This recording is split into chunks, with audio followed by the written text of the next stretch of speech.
Sinalakay ng mga otoridad ang ilang bahay sa isang barangay sa Caloocan City na pugad umano ng mga kawatan. Pero ang mga target na suspect hindi na nadatnan sa lugar. May ulat on the spot si Oscar Oida. Oscar? Yes, Rafi, pasado alas 4 nga kanina madaling araw nang salakayin ng pinagsarid na puwersa ng CIDG, HPG, AKG at Special Action Force ng PNP ang ilang mga bahay sa may barangay 188 Riverside, Tala, Caloocan. Di bababa sa 200 pulis ang pinakawalan sa lugar. Full battle gear sila, Rafi, ano mo isasabak sa gera. Ang target raw kasi nila sa lugar, hindi basta-basta. Pinapupugaran daw kasi ito ng mga masamang loob tulad ng mga pusher, kidnapper at iba pang organized crime group.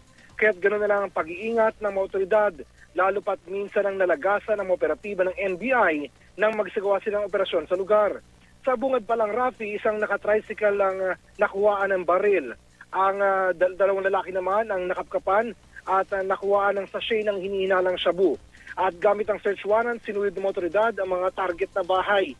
Dito sa ilang bahay, nakakuha sila ng armas tulad ng 9mm na baril at M16 rifle. Inimbitahan naman ang ilang mga tao for verification. Dalawa sa kanila menor de edad. Pero ang mga target na suspect, Rafi, wala na sa lugar. Ayon sa mga otoridad, posibleng may mga nakapagtimbre umano sa mga ito. Sa kabila nito, Rafi, aminado naman ang bagong hirang na District Director ng NPD na si Chief Superintendent Jonathan Miano na malaking hamon para sa kanila ang pagpapatahimik sa tinaguriang isa sa mga pinakamagulong lugar sa kanyang nasasakupan. Ganun pa man ay hindi raw nila titigilan ang pagsagawa ng operasyon dito. Rafi? Maraming salamat, Oscar Oida.